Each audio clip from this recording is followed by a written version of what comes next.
दोस्तों, क्या आपने कभी सोचा है कि इंसान पैसों के लालच में किस हद तक जा सकता है? क्या वो किसी दूसरे प्लेनेट की पूरी दुनिया और वहाँ के नेचर को तबाह कर सकता है? आज की हमारी कहानी एक ऐसे ही सफर की है। एक ऐसा सफर जो शुरू तो होता है लालच और धोखे से, लेकिन खत्म होता है प्यार, सैक्रिफाइस और एक बहुत बड़ी लड़ाई पर। मूवी की शुरुआत में हम स्पेस का अंधेरा देखते हैं। इसी स्पेस में एक स्पेस पॉड ट्रेवल कर रहा है। इस स्पेस पॉड के अंदर हमारा मेन कैरेक्टर जेक है। पूरे 6 साल के एक बहुत लंबे सफर के बाद जेक की आंखें खुलती हैं। जेक की हालत देखकर हमें थोड़ा दुख होता है, क्योंकि उसके दोनों पैर काम नहीं करते। वो पैरालाइज्ड है और व्हीलचेयर के सहारे चलता है। अब आप सोच रहे होंगे कि एक पैरालाइज्ड इंसान इस खतरनाक स्पेस मिशन पर क्या कर रहा है। इसके पीछे एक बहुत ही इमोशनल कहानी है। जेक का एक ट्विन ब्रदर था जो पेशे से एक बहुत टैलेंटेड साइंटिस्ट था। उसका सपना था कि वो इस नए प्लेनेट पर जाकर नई चीजों की खोज करे, लेकिन पैसों के लालच में कुछ गुंडों ने जेक के भाई का मर्डर कर दिया। सरकार ने जेक के भाई को इस मिशन पर भेजने के लिए करोड़ों रुपए खर्च किए थे। जेक नहीं चाहता था कि उसके भाई का सपना और इतना सारा पैसा बर्बाद हो, इसलिए वो फैसला करता है कि वो अपने भाई की जगह इस मिशन पर जाएगा। जेक के मन में एक और उम्मीद थी। उसके पैरों का इलाज बहुत महंगा था। उसे लगा कि अगर वो इस मिशन में कामयाब हो गया तो उसे इतने पैसे मिल जाएंगे कि वो फिर से अपने पैरों पर खड़ा हो सकेगा। जेक के पैर भले ही कमजोर थे, लेकिन उसका इरादा बहुत मजबूत था। अब ये लोग जिस प्लेनेट पर जा रहे हैं उसका नाम है पैंडोरा। ये एक ऐसी जगह है जहाँ इंसान बिना ऑक्सीजन मास्क के 1 मिनट भी जिंदा नहीं रह सकता। जेक जब अपनी टीम के साथ वहाँ पहुँचता है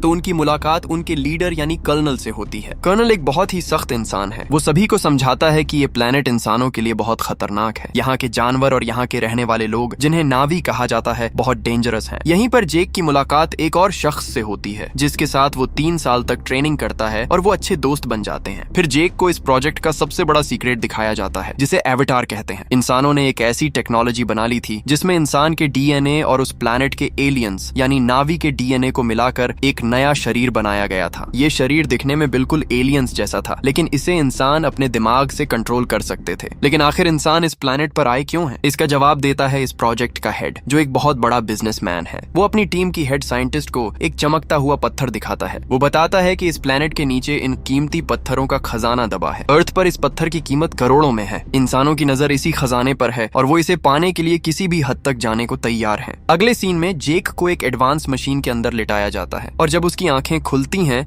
तो वो एक इंसान नहीं बल्कि 10 फुट लंबा एक नीला एवेटार बन चुका होता है। जेक की खुशी का कोई ठिकाना नहीं रहता। सालों बाद वो अपने पैरों पर खड़ा हो पा रहा था। नीले रंग का शरीर, लंबे कान, एक पूंछ और बालों की एक लंबी छोटी। वो खुशी से बच्चों की तरह दौड़ने लगता है। तभी कर्नल जेक को एक सीक्रेट मिशन देता है। कर्नल जानता है कि जेक का आर्मी बैकग्राउंड है। वो जेक से कहता है कि तुम्हें उन नावी लोगों के बीच जाकर उनका भरोसा जीतना है। हमारा मेन टारगेट उस जगह को खाली करवाना है जहाँ वो कीमती पत्थर दबे हैं। अगर तुम 3 महीने के अंदर उन्हें वहाँ से हटने के लिए मना लेते हो तो बिना खून खराबे के काम हो जाएगा, और अगर नहीं तो हम हमला कर देंगे। इस काम के बदले कर्नल जेक को उसके असली पैरों का इलाज करवाने का वादा करता है। जेक अपने फायदे के लिए इस बात पर राजी हो जाता है।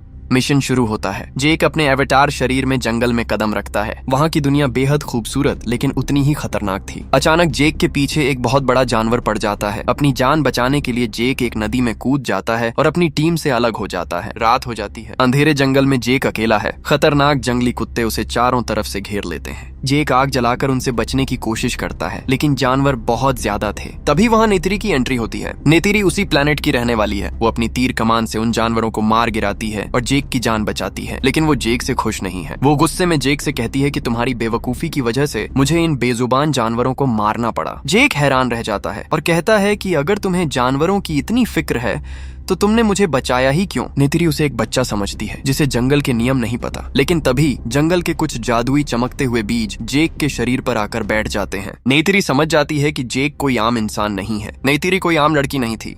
वो उस ट्राइब के सरदार की बेटी थी। वो जेक को अपने ट्राइब में लेकर जाती है। ट्राइब के लोग जेक को देखकर भड़क जाते हैं, खासकर तिसूते, जो ट्राइब का अगला सरदार बनने वाला था। वो जेक को मारना चाहता है, लेकिन नेतीरी की माँ, जो ट्राइब की लीडर है, वो बीच में आती है।